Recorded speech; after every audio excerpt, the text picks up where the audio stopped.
یہ بات ذہن میں رکھیے کہ جنت میں جو بندہ جائے گا نا وہ اللہ کی رحمت سے جنت میں جائے گا، عملوں کے بدلے کوئی جنت میں نہیں جا سکتا۔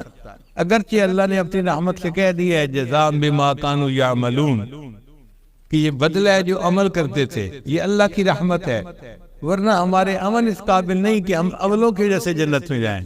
علماء نے اس کی ریزن لکھی ہے، وہ فرماتے ہیں پہلی وجہ تو یہ ہے کہ عمل اس کوالٹی کے ہے ہی نہیں جو اللہ کی شایان شان ہو، تو ہم ان عملوں پر جنت کا مطالبہ کیسے کر سکتے ہیں۔ پھر دوسری بات کہ عمل ہمارے فانی ہیں، فانی عملوں پر باقی رہنے والی نعمتوں کا طلب کرنا یہ عقل سے بعید ہے۔ یہ پاسبل ہی نہیں ہے کہ فانی عملوں پر انسان ہمیشہ رہنے والی نعمتوں کا حقدار بنے۔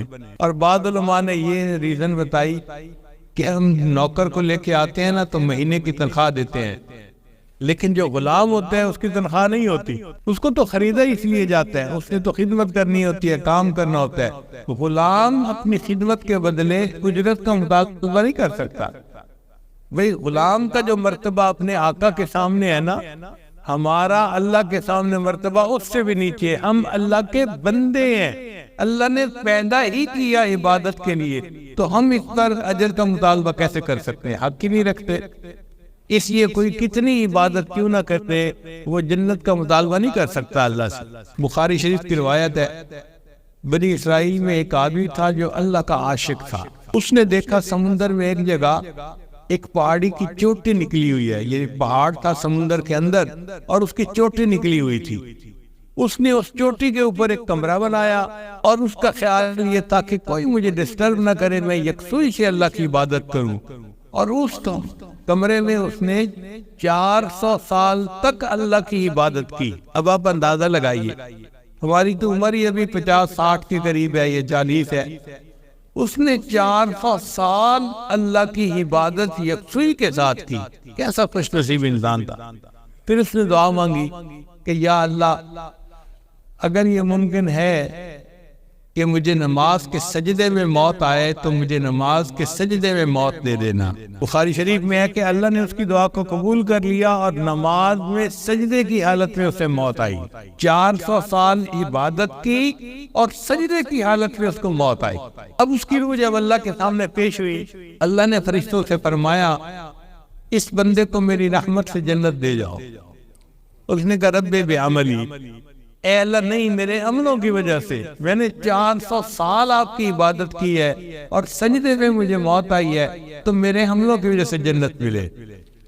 اللہ نے پھر فرمایا میری رحمت سے جنت دے دو۔ اس نے کہا رب بعملی، اللہ میرے عملوں کی وجہ سے۔ جب 2 دفعہ اس نے کہا نا تو اللہ نے فرمایا اچھا میرے فرشتوں، جو اس کو میں نے نعمتیں دی اور جو اس نے عبادت کی، ذرا ان کا آپس میں حساب کیا تو پوری زندگی کی عبادت صرف آنکھوں کی بینائی کی نعمتوں کا شکر ادا نہ کر سکی۔ اللہ نے فرمایا میرے بندے تیری پوری زندگی کی عبادت بینائی کا شکر ادا نہ کر سکی، اور تجھے تو میں نے کتنی نعمتوں سے نوازا تھا، فرشتوں لے جاؤ اس کو جہنم میں۔ جب فرشتوں نے اس کو گھسیٹا جہنم کی طرف تو وہ رونے لگا، اللہ اپنی رحمت سے جنت دے دیجیے، اللہ اپنی رحمت سے جنت دے دیجیے۔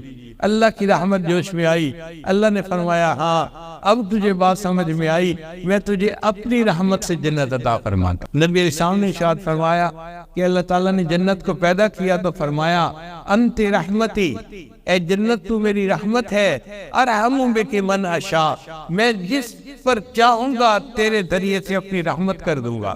تو اللہ کی رحمت سے ہمیں جنت ملے گی، عملوں کی وجہ سے جنت نہیں مل سکتی۔